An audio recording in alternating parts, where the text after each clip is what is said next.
known only as Taoyuan. Hey, Nita. Yeah? What's up, Ethan? Two students are having an interesting and faithful conversation. Oh, what are they talking about? I was just thinking about something. Have you ever noticed that a lot of fairy tales seem to gloss over their endings a bit?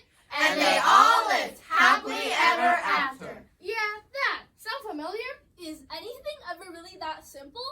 I once read a version of Goldilocks that had that ending. The one with the girl who robbed the home of three bears in the middle of the woods? Meet Nita and Ethan, two junior high school students. The protagonists of our show. Yeah, that story is nuts. I never understood what the moral of that story was even supposed to be. Don't break into a bear's house? Just then, there was a loud Crash, bang, boom! Introducing Dr. Lu, a wild-eyed stranger in a white lab coat who suddenly pops out of a mysterious silver car. Where in the world did you come from? Now where? When? Huh? What are you talking about? Now what? When? I come from the future, and I'm here to take you back to the past. Hold on a second. Who are you? Now who? When? No, wait, yes, who? I'm Dr. Lu. The incredible chronologist, the artificer of time and space, the terror to natural timelines. My time machine heard your questioning cries. The two students were dumbstruck by this baffling turn of events. This sounds pretty intense! Intensely awesome! There's no time, get in!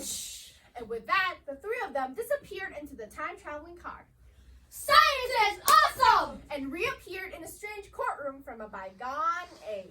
All right. We have assembled today to hear the case of the Three Bears versus Goldilocks.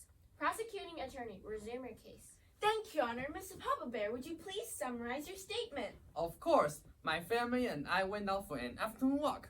Friday, the 17th of May, and Friday, is that a school day for most human girls? I suppose it is. Yes. Interesting. Your Honor, please add truancy to the defendant's list of offenses. Miss Swampole, one matter at a time, please.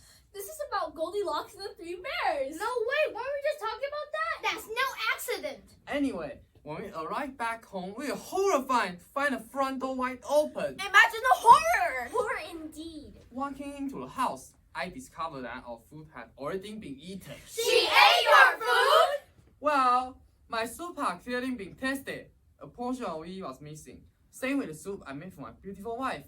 Mama Bear, How about Junior's food? Surely the defendant didn't rob a child of their meal. I say to you now with God and my witness that it was the only bowl she finished completely.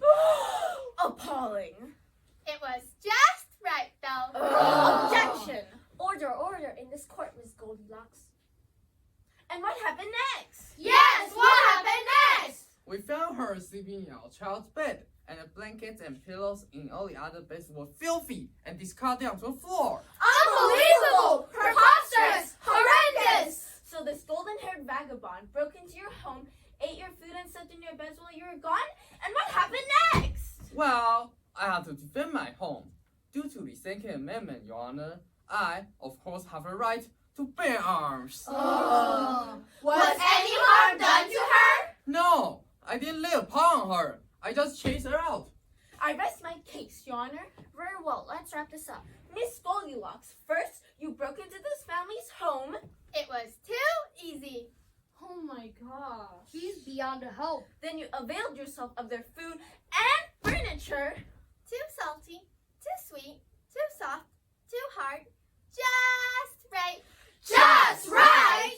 Your Honor, this unrepentant desperado has shown herself incapable of compassionate comprehension of the immorality of her actions. I agree. 20 years behind bars for the defendant. Too long, Okay, 5 years. too short. 10 years. Just right. This girl is whack.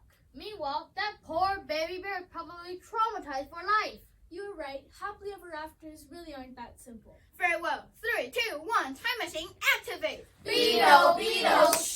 And with that, the silvery flash of the time-traveling car filled the courtroom once more. But when they opened their eyes again, something still felt amiss. Dr. Lu, hold on a second. What does it all mean? Oh, you poor sweet children. It doesn't mean anything. So that's it? Everything is meaningless? What? No way! Heavens, boy, don't misunderstand me. Then what was all that? What's the moral? Nothing makes sense about that story. You need to chill. That's true. That tale seems to lack any reason. But sometimes a story is just a story. No moral, no meaning, just fun. Just a story, and that's okay.